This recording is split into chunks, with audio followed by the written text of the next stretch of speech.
fact that I can get 1 million views just talking about NOFAP just goes to show that guys somehow deep down are starting to realise, wait a second, this is bad. Is a woman like in a bra or a bikini or something like that, which will hold a male's attention typically, right? Yeah. And that's on pretty much every platform. You know, your sexual energy is something that is a very powerful thing. People in the world who are very successful have an understanding of how important retaining that power is. Hey everyone, welcome back to my channel. So before we begin today's podcast, I'd just like to say a big thank you to Casita Properties, the UK leading property company when it comes to off-market discreet buy-to-let sales. All their links will be in the description below. I welcome Ben, the NOFAP king of TikTok, is how we met, how I reached out to you. It's awesome to have you here, Ben. Thank you very much. Yeah, cool. It's an honour. Well, Ben, for those who are watching, give us an overview of who you are and what you do. Cool, yeah. So my name's Ben. I'm the NOFAP king on TikTok.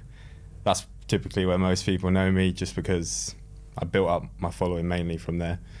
But yeah, I basically currently just coach and mentor people on NOFAP and how they can overcome masturbation, porn, addiction. And yeah, I just think it's an important thing for people. But I train, go to the gym, into fitness, health, things like that. So, well, yeah. The first question that I know a lot of people are probably going to be thinking is, what is NOFAP? Even I thought, what is that? Obviously, I watched your videos, so I could get a really good understanding. And if you haven't, go check out Ben, the NOFAP king on TikTok to find out more. But what is it? So NOFAP is basically, essentially, is the act of not watching porn and masturbating, essentially. And the idea is that porn and watching porn and masturbation is very damaging psychologically. It has many different negative effects on yourself, your self-esteem, your hormones, you know, how you interact with people, how you view the world. And on top of that, the actual act of masturbation, how it, you know, your sexual energy is something that is a very powerful thing. Many ancient cultures, many professional athletes or people in the world who are very successful have an understanding of how important retaining that power is. So there's also that element to it. So you're essentially combining the fact that you're no longer looking at dangerous content that is basically sabotaging your life, and on top of that you're adding in that element of holding in your semen basically in order to maximize your confidence, your productivity, and just your health really in all ways. So yeah. So I suppose if we break this down, because I do agree with you in the sense that we're in a world where, you know, we have access to all these different platforms, and it seems to be quite open in terms of what you can post. And look, let's just look at it from, if we use TikTok, every other scroll seems to be of a woman in a bra talking about their dinner or talking about a normal message, but there's this bigger sort of picture behind it really, is to retain that audience, grow a following by using, you know, the image of what we're saying here is a woman in a bra or a bikini or something like that, which will hold a male's attention typically, right? Yeah, absolutely. And that's on pretty much every platform.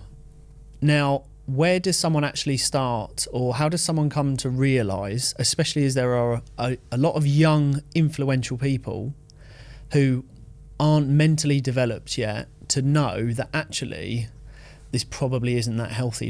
What's the trigger point to find out that this probably isn't what I should be looking at or continue to look at?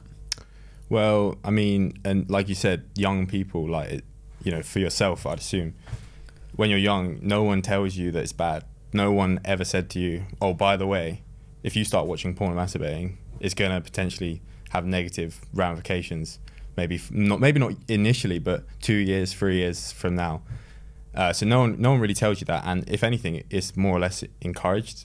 Your guy friends do it. It's seen as a normal thing, and obviously because it's a taboo thing, you know, it's something people do it's in the private of their own home. So you know, no one really. It's not something men will discuss it between each other, but no one will really have a serious conversation about it. You know, your parents probably won't. And there's just not there's just not an awareness for it. There's not an appreciation for the dangers, and that's simply because of what you just said, is that there's actually a profit being made based on people being in that state, being in a position where they constantly look at women and things like porn. The industry is a $1 billion industry, because why would they want people to, because like things like OnlyFans, like there's girls out there making stupid amounts of money simply for just posting pictures of themselves. And you can blame them. You can say, oh, it's the women's fault, but it's not, because the people that are buying it are the men, because they are quite literally addicted to their like sexual desires, basically. So I think, you obviously you're hitting on some important points, and probably points a lot of people don't like to admit, and more so for, I think, people who are a little bit older, especially guys, is that people who have been around that much longer, where porn and this sort of access to people just sort of strolling around, tops off, bikinis, stuff like this, I think it does affect people who are coming into this day and age with the platforms now, because I can see it from the point of view if a 17, 18, 19-year-old who hasn't had a lot of experience in sex and, just sexual relationships and relationships as a whole, will have this perception that, well, this is what I should look like and what I should be doing, and all the noises should be made, and this is what she should be doing. And that's obviously damaging, because when you come to the act, you actually think, well, hang on a minute, that didn't happen, like I've just seen it. Absolutely, yeah. And then that's obviously quite damaging, because that puts a pressure on the female, and vice versa. I think it puts a pressure on a male, but probably more so heavily on the female, I think is the case, right? Yeah, absolutely. I think it works both ways. I think a lot of guys would watch things and think, because everything in porn is exaggerated and it's made to look the most appealing as possible. Like, you might even have a setup like this for a shoot, so every angle is being worked a certain way to make it the most visually satisfying thing. And the women in the videos potentially aren't, completely natural. It's not, they've had certain things done to look a certain way. So you're literally setting an expectation that is unrealistic in what would be, real life. And on top of that, psychologically, the things you're watching on porn typically are so stimulating, and so, because it is so exaggerated, you're almost setting your, it's a lot to do with the dopamine receptors in the brain. So you're getting hits of dopamine that on a consistent basis that are so high, essentially forces the receptors that receive dopamine signals to actually have to down-regulate, because you've got so much coming in at one time.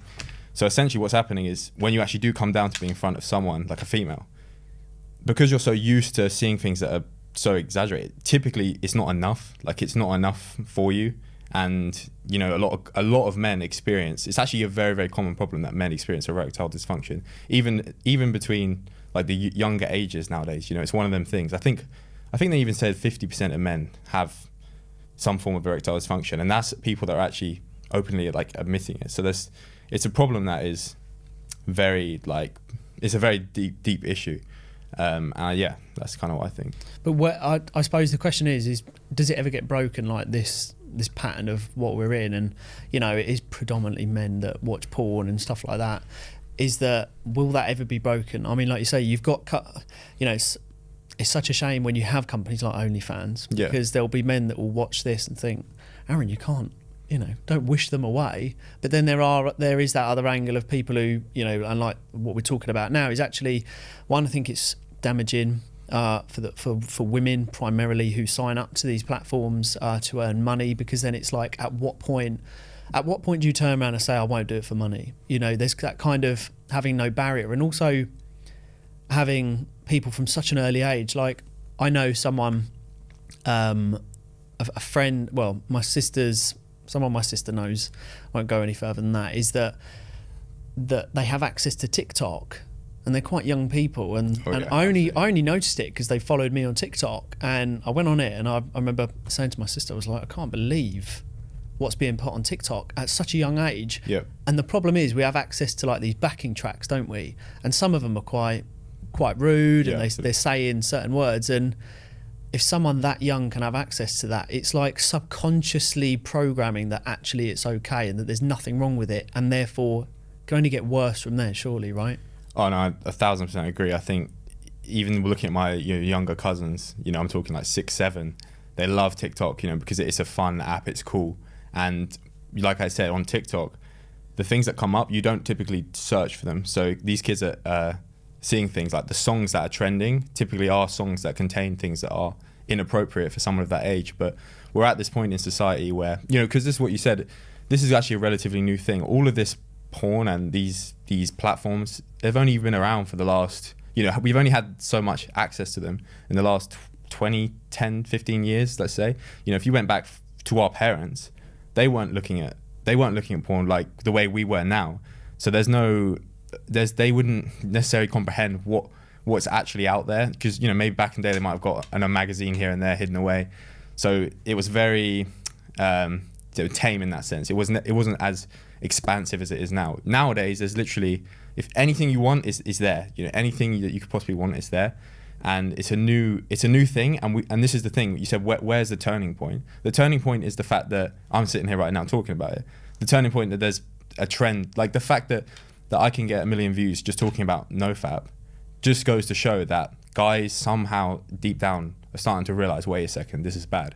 Because otherwise people wouldn't care. If it was something that was normal and that we were all meant to do, why is there so much like interest in guys? Why are they so intrigued? Why do guys discover this and swear by it? But then there's also this other side of guys that are like, nah, it's stupid, it's bullshit. But they're the guys that just aren't ready to change. Those are the guys who aren't ready to like level up.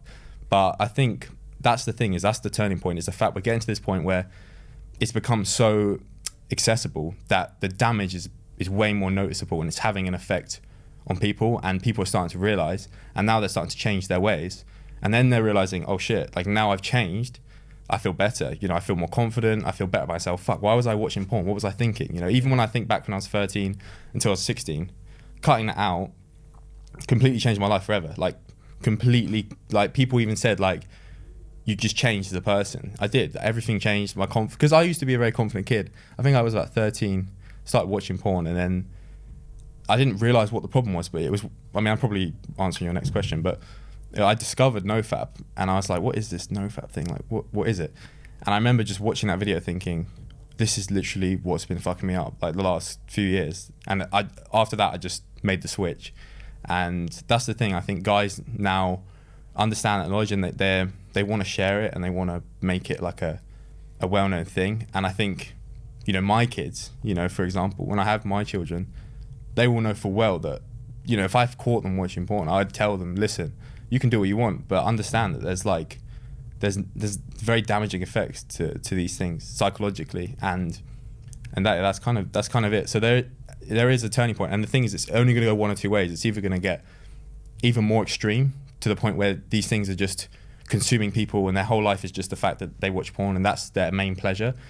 And then there's also going to be a set of people that completely go the other way and just say, no, actually, I'm going to live a different kind of lifestyle that doesn't incorporate this. I'd rather have a more fulfilling and intimate connection with someone, because when you watch porn, you disconnect yourself from that intimacy and that, you know, that one-on-one, you know, experience of a person. It kind of takes away from that. So yeah, I think when you look back at the old school like relationships in the 30s and 40s, you know, you would think about writing a letter, sticking it on a pigeon, you know, the man's at war and stuff like that. And it was kind of that like close relationship, you know, old school, or picking up a phone. I mean, I don't know if you remember this, but I remember picking up a phone at the weekend when it was like free of charge, and, you know, you'd wait till the weekend and you didn't have access, you know, on the phones, a Nokia 3210, the most you had was like Snake, you know, so you couldn't access it. I think one of the big problems that will be a huge talking point for you, I'm sure, is the metaverse and like virtual reality, because again, you almost like see the jokes already starting on TikTok of like the guy walks around the corner, the girl's on the floor, and like she's wearing a virtual reality and like stuff like that, and that's already kicking in. And I think that is going to be a big problem, because if men are addicted now, and I think also men don't want to be, if you're in a group, like there's a group of us here as well, I don't think there's one person that wants to be the hand that goes up and goes, actually, do you know what, I'm not watching anymore. Because then it's like that whole camaraderie of like, you know, sort of pointing and laughing and that. And I don't think men want to be that one to sort of stand out from the crowd, you know, and start talking about it. Absolutely, yeah. But just to ask the question is, how do you overcome the virtual reality? Because if people can get that much closer to it, can that even be like tackled? That's a good question. I mean, personally, it's something like the metaverse, even just me being aware of that as soon as I realized like that was a thing that's in the near future, I just thought I will have no part in this in any way, shape or form. I will not indulge in it one bit, because realistically we have a reality and it is real life, you know. So why indulge in a virtual reality? And it's dangerous. I mean, like you said, you can go into these worlds and build your whole life in a virtual world and forget that you even exist. Like there's no, like we're not living in caveman times, you know. If you aren't, you know, out foraging, you know, killing animals and looking after your family, you're not going to get killed. You know, you can get away with things in modern society. We live in what you call a bubble wrapped world. You know, there's no pressure. There's no one's going to come and say, look, if you don't do this, something bad will happen. You can get away with these things. So there will be a lot of people that will, they will indulge in these things, and there's going to be companies that make a lot of money from it. But it's down to you, like it's down to the men to say, who do you want to be in 10 years? Who do you see yourself in 10 years? Because I always used to think, one way of like thinking is like, okay, you're 20 now and you're watching porn. When you're 50, do you still want to be pulling up Pornhub? Like really? Like come on, you know, when your grandkids are around, like you want to be that guy. And that change needs to happen now. It's not a case I'll do it, because the more you're in that cycle, the more you indulge, the harder it is to unwire it. And that's the thing. The guys that I was lucky that I started young, but like I'm, you know, even my coaching, I'm working with guys that have been doing this for like decades and they've never even thought twice about it, you know. So yeah, it's the metaverse is definitely a concerning thing, but each to their own. And the problem is you can guide horse to what you can't make it drink. So when someone's ready to quit, or they have a reason to, or when they recognized, you know, deep down, some people like they've been led astray because they didn't know any different, but once they have the awareness that there's a better path to take, they'll take it. Some people know there's a better path to take, but they'll still choose to stay in that reality, and that's their choice. And there's no shame in that. It's just making people aware of the benefits and how it affects not just you yourself, but it affects society. Because like you said, the more people that indulge in porn, the more the things like OnlyFans can exist, which completely destroys, you know, these women that are doing OnlyFans. No guy wants to marry. No guy will want to marry that woman. So yes, great, she's getting money, but she may never find a husband. She may never have kids and settle down, because even her kids, it will always get pulled up about, oh, mum, you did this. So people aren't thinking about long-term repercussions, you know. And I think, like you said, back, you know, maybe 50 years ago, we didn't have these things. So it wasn't, you know, life was a lot more simple. And I think now with technology, life is way more complicated, and it will lead to more complications. I think two things as well to pick from it is that men who enjoy like working out and stuff, you know, and who like saying in physical condition and stuff like that, I think, you know, refraining from watching porn, and because almost, you know, I think people who do end up getting addicted to it, I think there's increased procrastination, obviously loss of drive, like, you know, momentum to do something. And I think, you know, if you want to be physically fit, stuff like that, to obviously retain your testosterone, and in order to do that is a big part of discipline. So, you know, what you're doing and what you're preaching about is, you know, is very disciplined, routine, going against the grain. You know, when it's very hard to stick with something when the majority are saying yes and you turn around and say no. Like, you know, that's going against the mass, which, you know, takes some doing anyway. So, you know, my message basically is for anyone watching, you know, for someone who wants to do well in health, business, I think certainly from what I've seen is the people who are really physically fit, conditioned, routine, structured, they do really well in like entrepreneurship just as a whole. So I think if you can get control of what we're talking about now, it will only play a good part in what you're trying to do outside of things. Do you know what I mean? Well, 1,000%, because your sexual addiction is the most pleasurable thing you can experience as a human, you know, that you can gratify yourself with. So if you have self-control over that, you pretty much have, if you can discipline yourself to refrain from something that's so pleasurable, you can pretty much, you know, following a diet is easy, following a gym program is easy, showing up to make your videos every day and post them online is easy, because the thing is with watching porn and masturbation, it's there pretty much all the time. Like at any moment you can just go into your bathroom or wherever you want to do it and do what you need to do. But when you can actually control yourself, because the thing is, as men, you're meant to have like control of your emotions, right? And that feeling inside of you, you are a slave to it. You get a feeling, I get, because the problem is, if you get a feeling, I want to watch porn and masturbate, it's the same way you're going to get a feeling, oh, I don't really feel like going to the gym today. Oh, I don't really feel like eating the right food today. And because you're, you know, giving into that feeling, you won't get a desired, you know, you're giving in your short-term outcomes over what your long-term goals are. And it's about switching that and making it about your long-term goals rather than your short-term ones. And I'll touch on what you said there as well. It's like a man with no purpose seeks his purpose through pleasure, right? So as soon as you take away that pleasure element, it forces you in a position where you have to find new things to fulfill you. And when you're constantly releasing, because at the end of the day, when you're watching porn and masturbating, your body literally thinks it's making a child, right?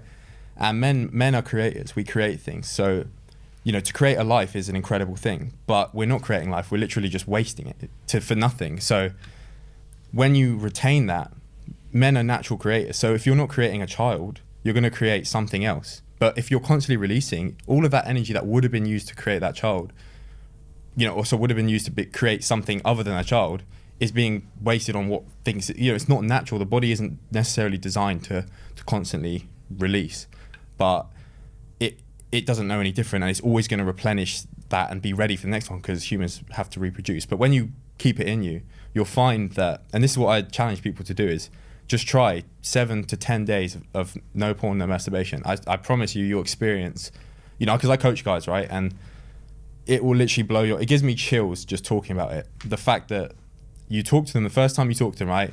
They don't even have like a look on their, they don't have anything about them, you know, they're very dull. And I'll even say to them like, yo, you just look flat, you know, you look depressed, you look like you hate your life. And it blows my mind that 2 weeks in or a week in, they even just, or through the message, I can just feel there's a different energy about them. And they go on the call and they're oh yeah, I'm doing this, I'm doing that. And it's like the transformation that can be achieved just through something as simple as NoFap is incredible. And I think that's why it's so popular.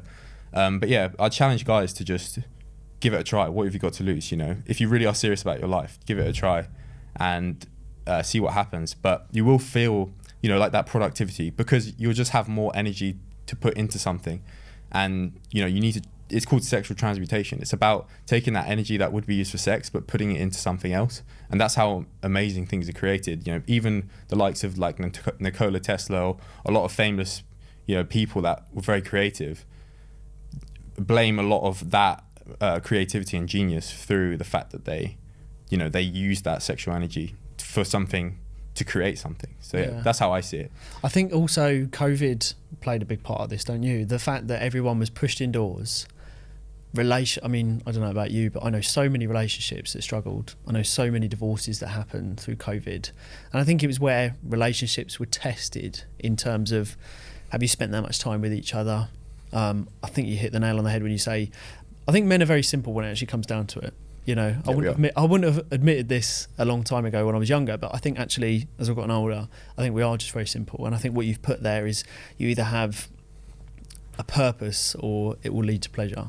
And I think if you're a driven individual, whether you know it or whether you don't know it, and I think when you're younger, you don't necessarily know it, is subconsciously you need to focus on something and you need to get some form of, not relief maybe, fulfillment, and you need that, what sits behind it, purpose. But the only way you find that purpose is if you take away that pleasure element, because when you're indulging in pleasure constantly, your purpose takes a back seat. They say, you know, you could make, any man will give a man sex, a weekly wage and food, and watch his dreams just disappear. You know, it's when those elements in your life are fulfilled, that's when it will take away from your productivity. And like, that's what you need to think of it, is every time you're watching porn, you're literally losing your productivity. You're losing that better version of yourself every single time. So let's flip it on its head. Let's say, do you have the same kind of conversations? Because obviously, I think we can safely say it's predominantly male that watch porn. I don't know the statistics, but I'm confident in saying that's the case. Absolutely. But obviously, women also watch porn. I would like to say that I've seen a lot more on TikTok. I don't know if you see this all the time. We'll see that video of that woman with the tape measure and stuff like that. So there is a flip side of how women perceive men and what they expect from those women that also watch porn. You know, is it the same kind of technique for women? Because I know that women are more emotionally connected through sexual activity, whereas men, it's more of visual thing. Yeah, it's a here and now. Again, we're very instant. Yeah. So is it the same kind of techniques and approach? What, in terms of actually stepping away from it? That's interesting. That's a difficult thing for me to personally talk about because I am typically focused on men, and I'd say from my experience, I think you're right. The proportion of men watching porn to women is vastly different, and I think only now in modern society women are watching it. But personally, it's not something I would. I think more because even with my coaching, like it's always the guy, and then it's his girlfriend that's like bothered about the fact that there's that porn element. And I just think personally, I wouldn't date a girl who is looking at other men. Like, well, do you know what I mean? So, how would you go about? And also on top of that, I think men are more negatively affected at this point. I think men are like the problem. It all starts with men. We're the ones who have the responsibility, because once we stop doing it, women will just follow. That's kind of how it goes. So yeah, it's tricky for me to say exactly how women should go about it, because like you said, it's a different. What they're trying to get out of it is different to men. Like we're literally just watching something, looking at something, just to get to a goal of finishing, to get that release. And it's just a cycle we've been in for many years. Women, they enjoy more the mental side of it. The connection. Women could read a book about 50 Shades of Grey. Like they love stuff like that because it's in their imagination. Whereas a man wouldn't necessarily enjoy that the same kind of way. So yeah. Yeah, it's an interesting one, and I think it'll probably be a topic to at some point talk about, because I think it's a whole different angle, and then perhaps it even kind of separates what would make women look at porn and stuff like that, and then what's that defining line, what happened there, what was the trigger. So it's probably a point for another time. Has there been anything that you can share with the viewers? Was it like a book? Has something impactful happened in your life? Like, what was a turning point? Is there anything you could share where people could go away and sort of implement it, or even read it?